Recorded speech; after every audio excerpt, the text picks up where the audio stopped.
Je, nini kinasababisha uume wako au mashine kulegea wakati wa kushiriki tendo la ndoa? Unajikuta ghafla unapoendelea kufanya mapenzi, nguvu za uume zinaanza kupungua na ule uume unaanza kulegea, unakuwa tepetepe, hali ambayo huwa inaleta maswali mengi sana kwa wanawake, lakini pia kwa wanaume ambao wanakuwa wanakumbana na hizo changamoto. Na hizi hapa ndizo sababu zinazochangia kwa asilimia kubwa kupitia changamoto ya uume kuanza kulegea au kunywea au kusinyaa katikati ya tendo la ndoa. Sababu ya kwanza ni kupungua kwa mtiririko mzuri wa damu kwenye mishipa midogo midogo inayopatikana kwenye uume. Ili uume uweze kusimama, ubongo huwa unapata taarifa ya hisia kupitia mifumo ya fahamu, ambayo kimsingi ubongo huwa unaruhusu mishipa ya damu kufunguka na kuruhusu mtiririko mzuri wa damu kuingia kwenye mishipa ya damu na kusababisha uume uweze kusimama vizuri. Inapotokea huyu mwanaume akawa na changamoto ya kuwa na pressure au akawa na matatizo katika mishipa, aidha na mafuta mengi kwenye mishipa yake ya damu, inaweza kuzuia mtiririko huo wa damu kupita kwenye mishipa inayopatikana kwenye uume, na matokeo yake uume kuanza kukosa nguvu au kushindwa kusimama vizuri wakati wa tendo la ndoa.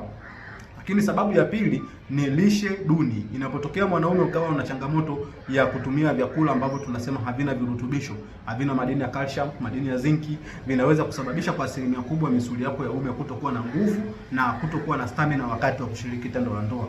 Unajikuta unakuwa unakula sana vyakula vyenye mafuta mengi kama vile chipsi, unakula vyakula ambavyo vinakuwa vina mafuta mengi, ambavyo vimesindikwa, vina sukari nyingi na vitu vingine. Hivyo vinaweza kuathiri mifumo ya mwili kufanya kazi vizuri. Jambo la tatu ni kuangalia video za ngono na kuangalia picha za uchi, zinaweza kuchangia kwa asilimia kubwa kuathiri kihisia. Unapokuwa unaangalia video za ngono au video za utupu, huwa zinasababisha ubongo wako kupata stimulation, kupata hamu au hamasa ya kuendelea kufurahia vile vitu. Ubongo huwa una release au unatoa kitu kinaitwa dopamine, ambapo kazi ya dopamine ni kufanya ujisikie vizuri wakati ukiwa unataka kufanya mapenzi. Sasa inapofikia hatua unaangalia video za ngono mara kwa mara, ubongo huwa unazalisha kiwango cha dopamine ambacho kinakuwa kinazidi kile kiwango cha kawaida, hali ambayo inapelekea mifumo yako ya fahamu kuanza kuathiriwa. Ndio maana unajikuta muda mwingine ukiwa na mwanamke uume unakuwa hausimami, ila ukiwa mwenyewe uume unakuwa unasimama, kwa sababu ya ubongo unakuwa una zile kumbukumbu kwamba ulishaangalia video za ngono au uliangalia kitu fulani ambacho kimehifadhi kumbukumbu kwenye ubongo wako. Lakini jambo jingine ni kufanya punyeto au kufanya masturbation. Hichi ndio kitu ambacho kinaongoza kuharibu vijana wengi sana. Vijana wengi wamejikuta wakipoteza nguvu za kiume, hali ambayo imepelekea kuanza kuleta maswali katika jamii. Vijana wengi wanafanya punyeto, unapokuwa unajichua unatumia mkono, ule mkono